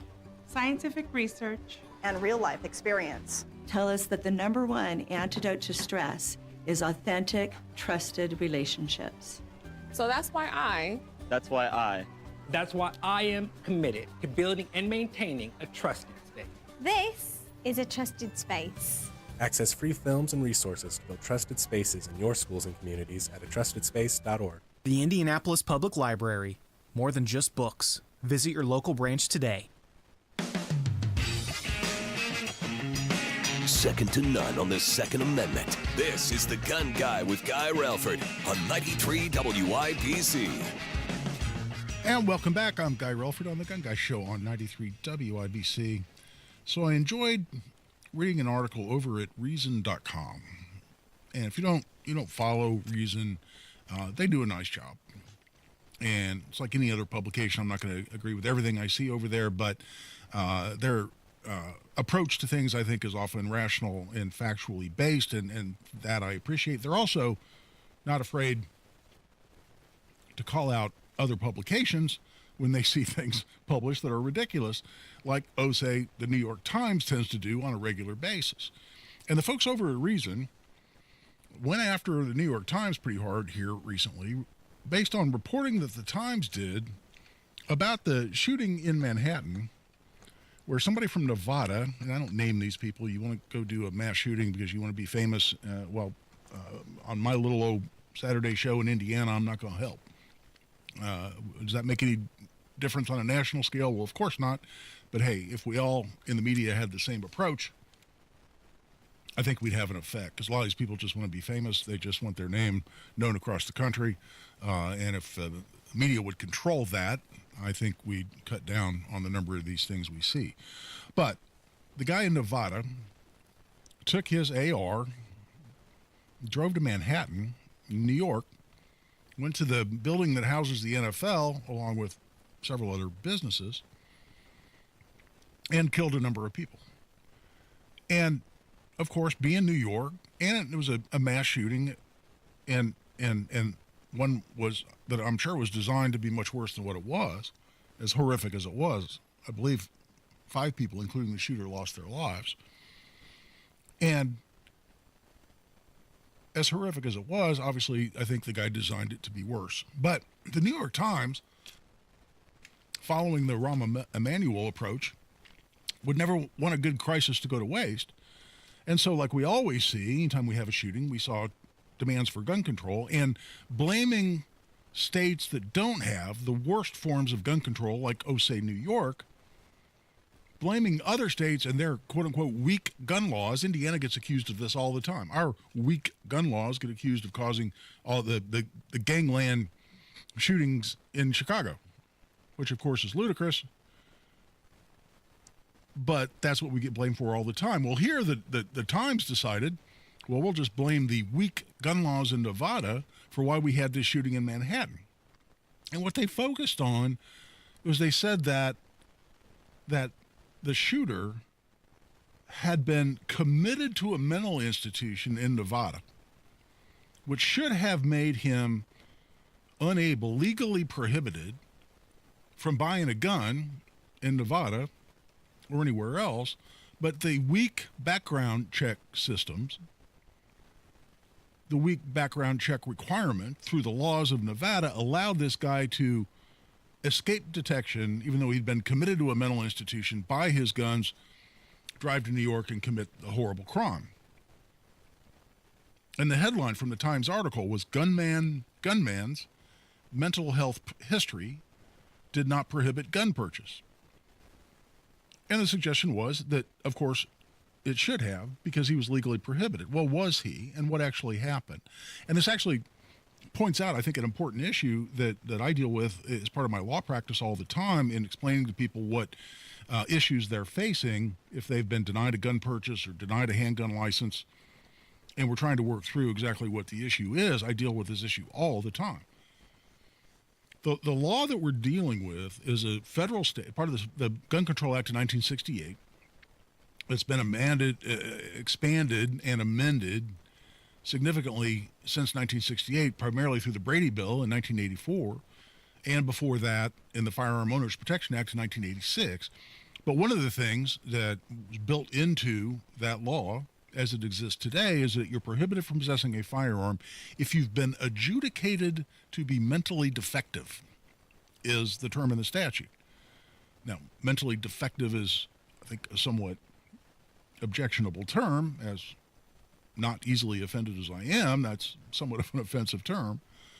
But generally that's been interpreted through regulation and case law to say if you've been involuntarily committed to a mental institution based on a finding you're a danger to yourself or others, then you're prohibited.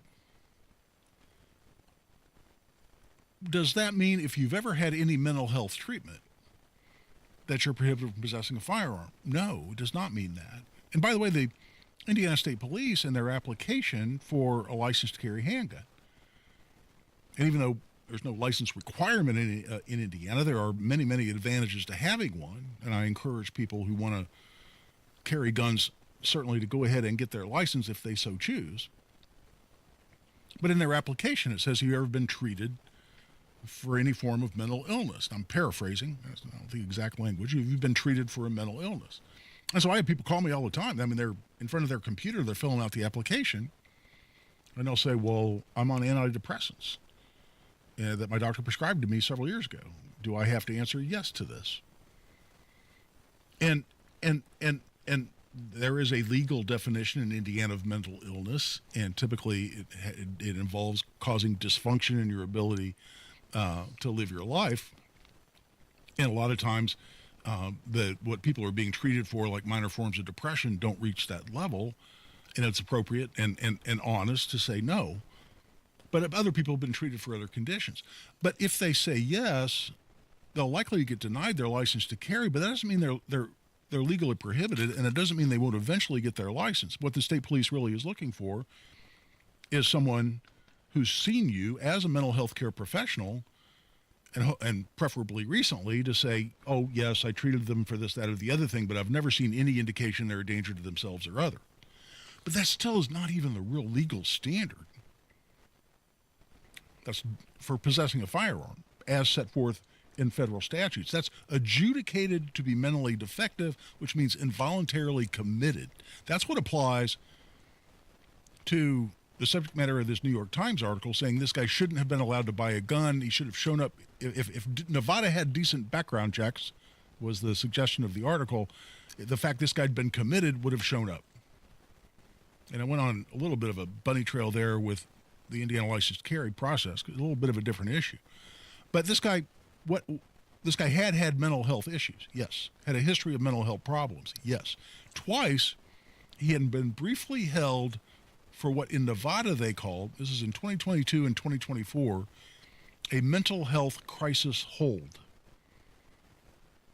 That's when authorities, typically police, based on personal observation, have probable cause to believe as a result of, for instance, mental illness or sometimes substance abuse, there's a substantial likelihood of harm to themselves or others. They can be held and evaluated. Indiana has what's called an emergency detention, where someone in Indiana could be held up to 72 hours, taken in by police to a mental health facility and evaluated, held up to 72 hours.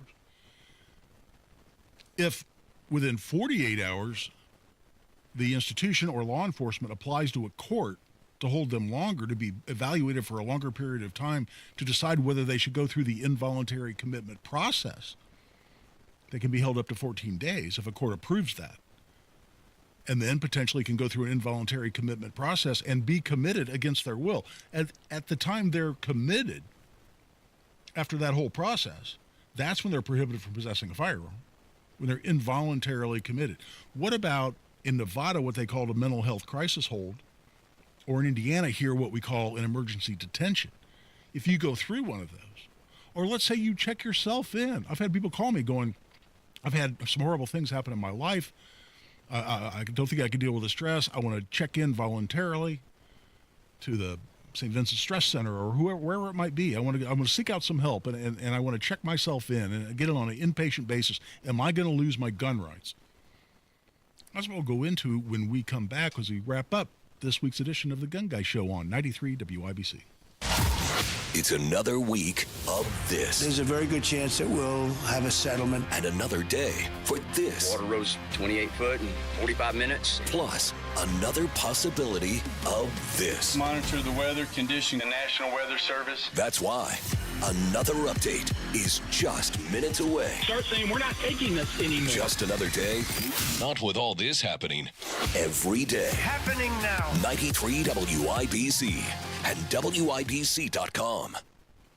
Guy Relford for the law office is the Guy Relford. If you've lost your gun rights, you're interested in discussing whether we can potentially restore those through an expungement or a restoration process. Those are things we love to do, and we'd love to discuss it with you.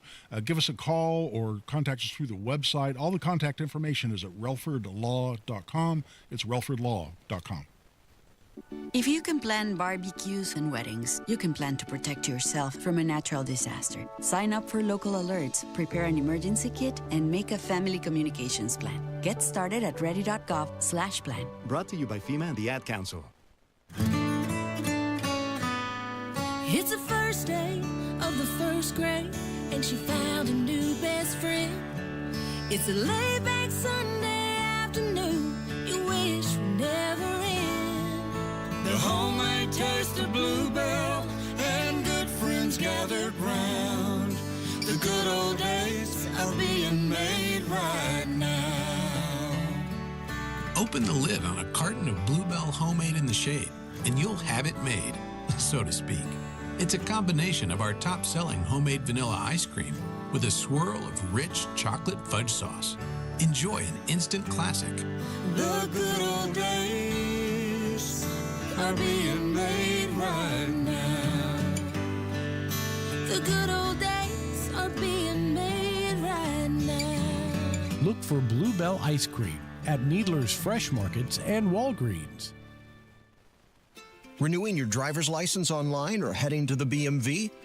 Indiana Donor Network and Donate Life Indiana remind you to be prepared to answer this important question. Would you like to sign up to be an organ donor?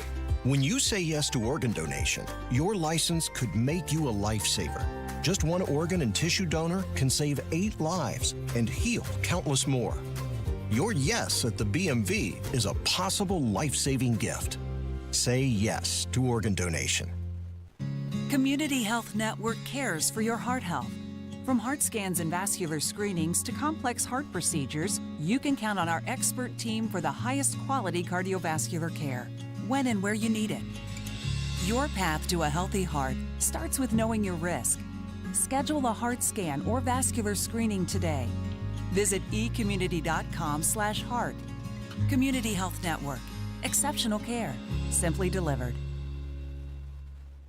Hey, it's Big Joe for your trusted local independent American Standard heating and air conditioning dealer, Jim's Heating and Air Conditioning. Owner Jim Scott is based in Clinton County, but they're now serving a larger area. Boone County and Hamilton County, there are just not enough HVAC contractors in those areas to handle the demand. So we can offer a value for them because of our 5-star rating, family-owned, quality. On the north side, give Jim's a call at 765-601-1461. Jim's is your trusted local independent American Standard heating and air conditioning dealer. News doesn't wait, and neither should you. Breaking news updates, local headlines, and statewide coverage are always available at WIBC.com. When the news moves fast, we will too. Stay in the know while you're on the go with WIBC.com.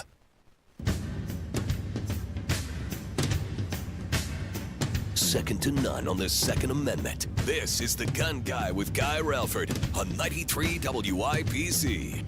And welcome back for the last segment here on The Gun Guy Show on 93 WIBC. And, you know, talking about this mental health issue, one thing it breaks my heart is when people are calling me, like I mentioned before the break, and they're considering going and getting treatment because they feel like they need treatment. But they're hesitating because they're concerned they're going to lose their Second Amendment rights. And I can't honestly tell them, no, there's no possibility of that happening. For instance, as I've reported on before, and it got people upset, but what I said was exactly accurate. That is the VA, even where veterans have a significant disability rating, for instance, based on PTSD, and they've appointed a fiduciary to handle their VA benefits. Some veterans, particularly under Obama and Biden, were getting letters from the federal government saying they were legally prohibited from possessing firearms. Did that actually meet the definition of adjudicated to be mentally defective? I don't think so. And we've had acts in Congress introduced, and in fact, we just had one tagged on to the most recent appropriations bill that would actually prevent that from happening. That's a great thing. But was the New York Times correct when they said that based on this guy going through this mental crisis hold, and similar thing we have here in Indiana, an emergency detention.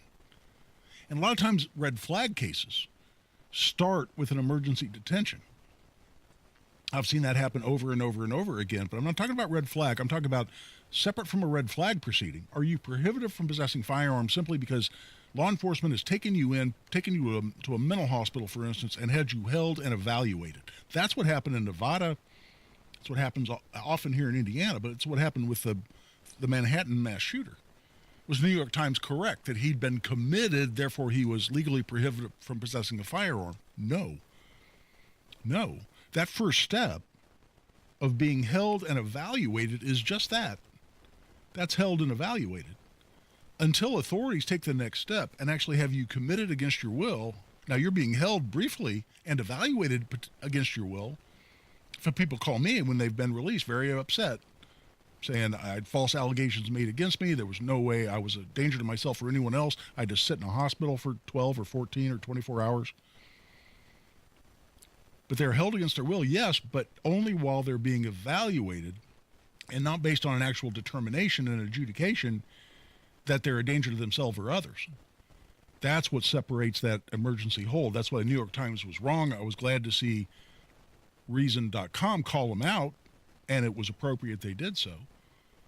But it's also something we need to take a look at, and it's something that I've been concerned with about the abuse of our red flag law, accusing people of being mentally ill when they're really not, and then having a red flag proceeding started where even though they had not legally prohibited under the federal statute, now they are because they've been red flagged, and they have to go through that process in state court. Whole nother discussion.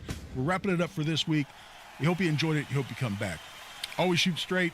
Be safe. This is Guy Relford on The Gun Guy Show on 93 WIBC. Mark Dietel is the only local real estate agent I'd trust